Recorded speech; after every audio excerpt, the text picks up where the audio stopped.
9 personnes sur 10, c'est énorme.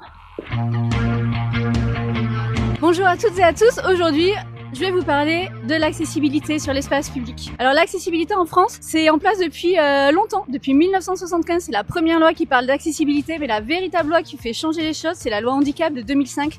Pourquoi elle change les choses? Parce que du coup, on parle d'une voirie pour tous, accessible à tous, et c'est ça vraiment qui va faire la différence. L'idée, c'est vraiment en fait de mobiliser et de rendre accessible l'entièreté de la chaîne de déplacement. La chaîne de déplacement, c'est du bâti, que ce soit la maison ou que ce soit un espace recevant du public ou alors un commerce, jusqu'au transport. La loi handicap, c'est aussi travailler sur le handicap physique évidemment, mais cognitif et sensoriel.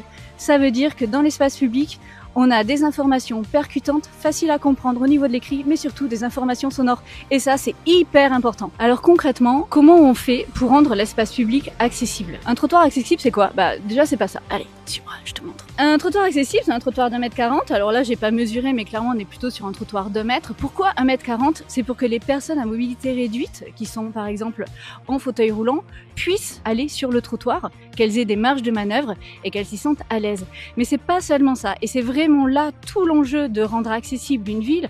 Je l'ai dit tout à l'heure, c'est une voirie pour tous. C'est-à-dire qu'on peut être handicapé de manière définitive, mais aussi temporairement, puisqu'on est tous piétons à un moment dans notre ville ou dans nos déplacements. C'est aussi des parents qui galèrent avec leurs poussettes ou des personnes qui viennent de se casser la jambe avec des béquilles et qui n'arrivent pas à marcher. Mais toi, tu te déplaces avec tes enfants sur ce trottoir, t'es genre à la queue leu-leu. C'est pas hyper sympa et hyper convivial.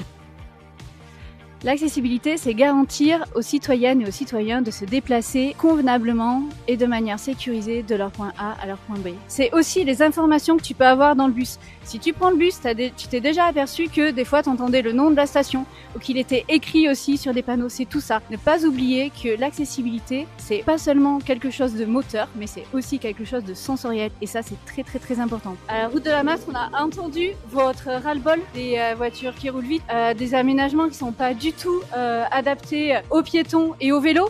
Et d'ailleurs, on fait un petit zoom sur le vélo.